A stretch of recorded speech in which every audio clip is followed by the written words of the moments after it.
અને છેલ્લે વાત ગુજરાત પોલીસના એ એક્શનની જે સૌથી વધારે ચર્ચાનું સમાચારનું કેન્દ્ર બન્યા. ગાંધીનગરના બહિયલ પાસે નવરાત્રી દરમિયાન કોમી અથડામણ થઈ. મુસલમાન સમાજના યુવકો આઈ લવ મોહમ્મદના નામ પર એ કોઈ જ કારણ વગર એ રીતે અકળાયા, અને કોઈ પણ કારણ હોય તો એ પથ્થર ફેંકવા જેવું કારણ તો ક્યારેય નથી હોતું. બંધારણ હાથમાં લેવા જેવું કે નિયમ કાનૂનની ધજિયા ઉડાવવા જેવા કોઈ જ કારણો નથી હોતા, પણ છતાં એમણે પથ્થર હાથમાં લીધા અને પછી પથ્થરમારો કર્યો, લોકોને ખૂબ હેરાન પરેશાન કર્યા. એના પછી પોલીસની એક્શન થઈ. પોલીસની એક્શન પછી ગૃહમંત્રી પણ ત્યાં પહોંચ્યા. એ ત્યાં ગરબા રમ્યા, માતાજીની આરતી કરી અને સંદેશ આપ્યો કે તમે વાતાવરણ દોડવાનો પ્રયત્ન કરશો તો એ સાંખી નહીં લેવામાં આવે.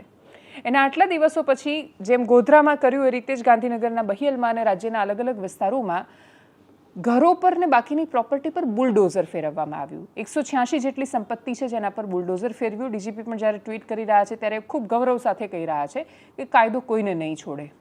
પ્રોબ્લેમ શું છે કે તમને કશું એ પથ્થર ફેંકી જાય પછી ખબર પડે છે કે 186 ઇલીગલ છે. ગોધરામાં પોલીસ સ્ટેશનમાં ઘૂસીને પોલીસને મારી જાય પછી તમને ખબર પડે છે કે એમના ઘર ગેરકાયદેસર બનેલા છે. એની પહેલાં એક્શન ક્યાં હોય છે? એટલે રાહ જોવાની કે કોઈ પથ્થર ફેંકી જાય, કોઈ ઘર તોડી જાય, કોઈ બોમ્બ ફોડી જાય, કોઈ તોફાન કરી જાય અને પછી અમે તમને બતાવીશું કે કાયદાનું અસ્તિત્વ છે. કશું થશે નહીં તો કાયદાનું અસ્તિત્વ તમને કેવી રીતે દેખાશે? ઘર કશું થયા વગર તૂટશે તો કદાચ મીડિયામાં એટલું બધું ધ્યાન નહીં જાય બધાનું.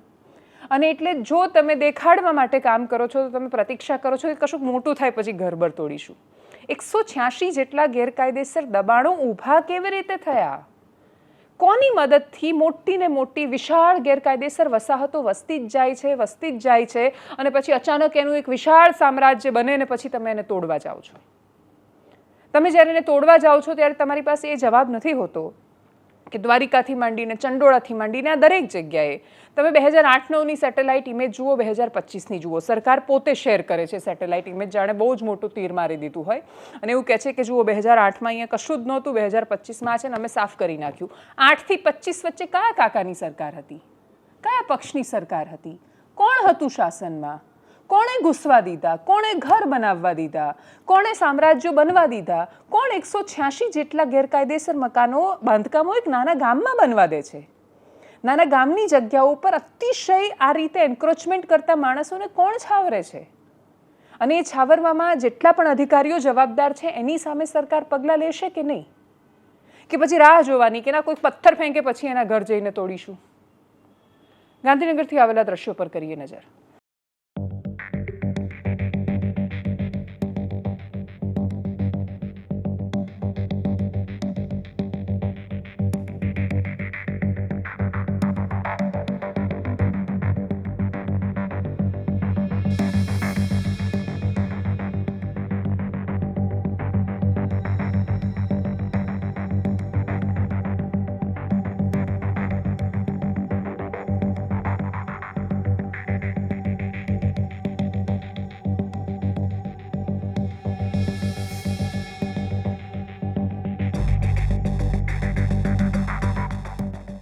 आज सुबह से लगभग 186 इलीगल स्ट्रक्चर्स आइडेंटिफाई जो किया गया था उसका डेमोलिशन की कार्यवाही चल रहा है. ये 186 स्ट्रक्चर्स जो है लगभग पिछले 10 दिन में आइडेंटिफाई करके फिर इसको नोटिसेस दिया गया. उसके बाद आज सुबह डेमोलिशन की कार्यवाही पुलिस एंड पूरा सरकारी तंत्र मिलकर कर रहे हैं. इसमें से ऐसा स्ट्रक्चर्स है जो 50 लोग के आसपास अपने जो गुनाह दाखिल हुआ था 10 दिन पहले उसमें आरोपी है.